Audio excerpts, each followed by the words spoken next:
You were nearly into Daily Show mode then. Can we talk about that for a sec? Yeah, for sure. Oh, We my can talk about anything. We're on the Chris Evans show. No, I love it. I love Daily Show. Jon Stewart, what a legend. And there you are. Big shoes to fill, la la la, all those kind of things. I've been there. I didn't pull it off. You did. You have pulled it off, or you did pull it off successfully. What do you mean you didn't pull it off? Because I took over a show called Top Gear, a little-known show called Top Gear. Oh, okay, yeah, of course. Messed it up right royally. Like, you have no idea. Yeah? You have no idea. So I don't think you did. No, I 100% did. No, I don't think you did. Yeah. So okay. here's what I learned hosting The Daily Show. Tell me. There are some shows that are not the show. And I think that's the mistake some people make, whether it's the producers or sometimes even the fans. But I think the fans are actually more honest and more perceptive of this. Like, Top Gear wasn't Top Gear. Yes, Top Gear existed for a long time, but Top Gear really was Jeremy, James, and Richard. Yeah. Take the name away. That's what it's just we called it that. Yes. Do you get what I'm saying? Yeah, the same way the Justice League is a certain list of appreciate your superheroes. help. No. I mean this genuinely. I know. You know?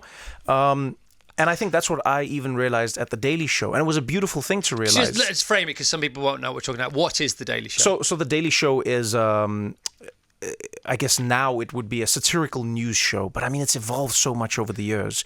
And how it started as a show that was parodying the news. Yeah. And so it was a fake news show that was a parody of the news. It was hosted by a guy named Craig Kilborn. Craig blew up on the show and then went on to host another show, left it. Jon Stewart then took over. At the time, no one believed that Jon could do it. He was brought in, and for a while he struggled with it, and then he turned it into what many have labeled as America's most trusted news source, which was ironic because it was a fake news program, right? And he hosted it for, 16 years, I think. And then... and one day just stepped away. Yeah, one day just stepped away. And before that, he had asked me to come and join the show. And so I popped in occasionally.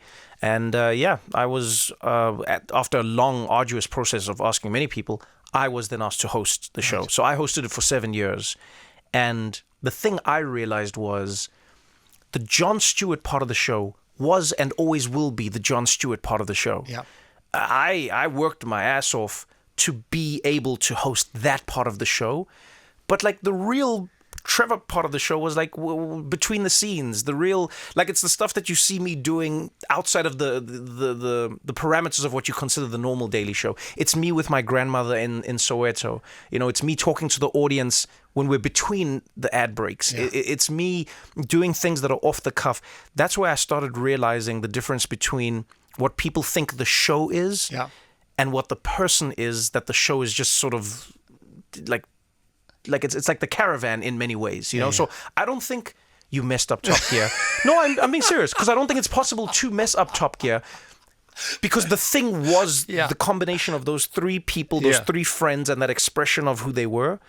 So you cannot do it unless you mimic them. And if you mimic them, then you're not being you. Oh, my gosh. So, you know? Yeah, but also it was a dream. So So I did other TV shows which were successful. And then I did this one, which was a dream. And the day I arrived, I thought, oh my gosh, what am I doing? Yeah, but not I know that feeling. But no, you don't, because you're talking about imposter syndrome, right? No. I know that feeling. Tell me about this. I know that feeling. The feeling of walking and going, like, what have I signed up for? Yeah. This is monumental. What am I doing? No. That's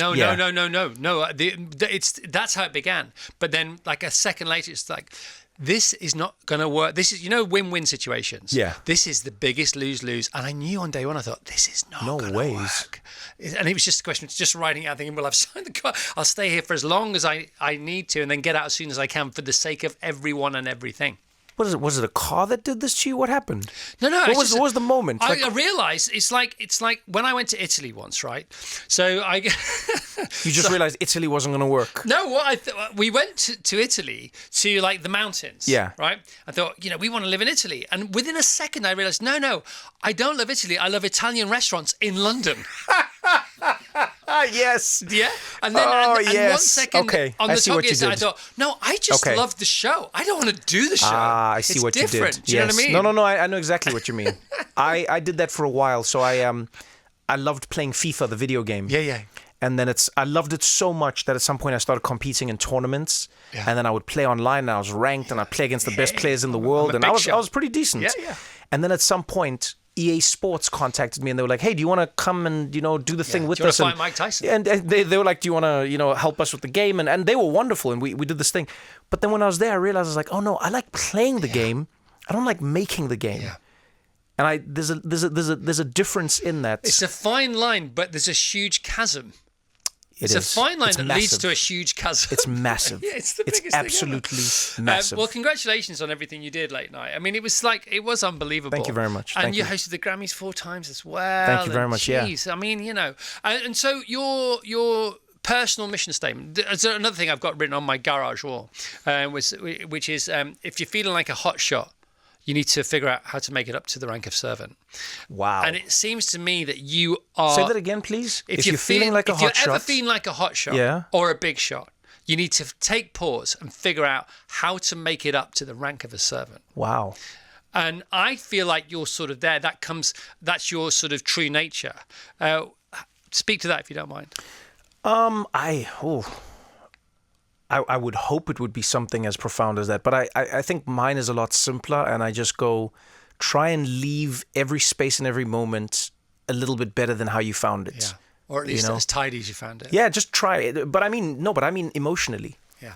I try and do that with everything. Like when I'm driving, I live in New York, but so I don't drive there. But when I'm in other places in the world and I drive, I try and be like a courteous driver. I try and I know it seems ridiculous, but I go, let my moments in the road it doesn't seem be like a peaceful moment in the road. Oh gosh, yeah. Let me give people right of way. Let me, and then same thing in an airport, and same thing, in the tube or on the escalators.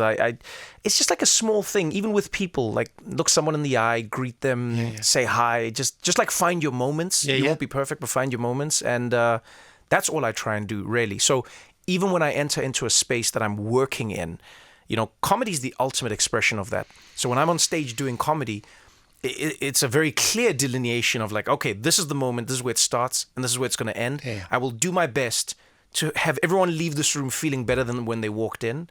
But when I'm doing anything else, whether it's the Grammys, whether it's hosting a TV show, whether it's hanging out here with you, I would hope the moments that we've had together leaves you just a little bit. I don't want you to be like, oh, okay, well that's done. No. Just a moment to be like, that was my friend. You are adding. That's my goal. It's just to be additive.